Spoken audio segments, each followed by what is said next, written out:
अगर उस ऑथर की आप बुक देखेंगे और अगर आप देखेंगे जब वो उसमें लिखता है, वो अपनी बात को खुद ही कॉन्ट्रडिक्ट करता है। वो अगर आप आगे देखेंगे, वो लिखता है कि 7 महीने गवर्नमेंट ऑफ इंडिया गॉज कर रही थी फारूक अब्दुल्ला साहब का सेंस क्या होगा जब वो जेल में हिरासत में थे, जब वो गुपकार पे बंद थे। और 7 महीने के बाद फारूक अब्दुल्ला साहब ने PAGD को आगे चलाया। अगर वो बात होती तो क्या PAGD वो ऐसे करते? तो फिर PAGD बनती नहीं। और PAGD को किसने तोड़ा? हमने नहीं तोड़ा, उन लोगों ने तोड़ा जो हमारे PAGD से बाहर थे। तो ये मुझे लगता है एक फिगमेंट ऑफ इमेजिनेशन। और जो ये ऑथर है, अगर आप उनकी बात पे भरोसा करते हैं तो आप देखिए PDP के जो पेट्रन है उसके बारे में जो अल्फाज उसने इस्तेमाल किए, शायद बहुत शाइस्ता अल्फाज है।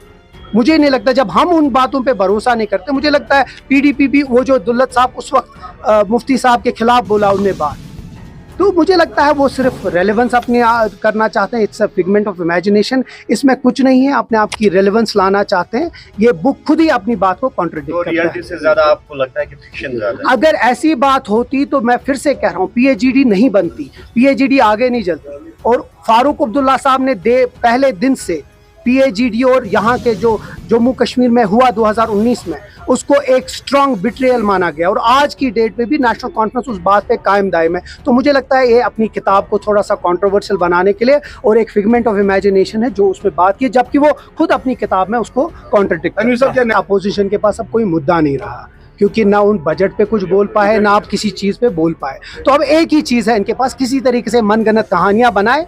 नेशनल कॉन्फ्रेंस मजबूत है। आगा रूहुल्लाह साहब इस तंजीम के बहुत सीनियर लीडर हैं, PAC मेंबर हैं, और इसमें इससे ज्यादा बाकी लोगों को कुछ, लेकिन जिस तरह से आगा साहब की जो स्टेटमेंट्स बाहर आ रही है, चाहे वो घर की बात, वो घर लगता है कि वो सेटिस्फाई नहीं वो है। घर की बात है, घर में रहेगी, हम वो बात भी ठीक कर देंगे, उसमें आप ज्यादा मत मानिए। इस वक्त इश्यूज जो मेन है उस पर हम फोकस करें। मुझे लगता है बहुत बड़े बड़े इश्यूज हैं, वक्त अमेंडमेंट बिल है, रिजर्वेशन का इशू है, बाकी इश्यूज है, उस पर हम बात करें, वो ज्यादा साहब का कहना है कि उमरुल्लाह साहब माफी मांगे जो वक्त बिल पे उन्होंने जो सरकार पक्ष लिया है। तो वो अगर 2014 के बाद जिस तरह BJP के गोद में बैठे, मैं बहुत इज्जत करता हूँ सजाद लोन साहब की, 500 वोटों से जीते हैं। मुझे लगता है अगर वो माफ़ी मांगे 2014 के बाद जो हुआ, 2019 उनकी वजह से हुआ, वो उसी कैबिनेट में बैठे जिस कैबिनेट में BJP के लोग थे, और उसी कैबिनेट में जिस कैबिनेट ने 2019 के बाद जो आज ध्यान मिले, अगर वो माफ़ी मांगते हैं उसके बाद हम उसके बारे में बात करेंगे।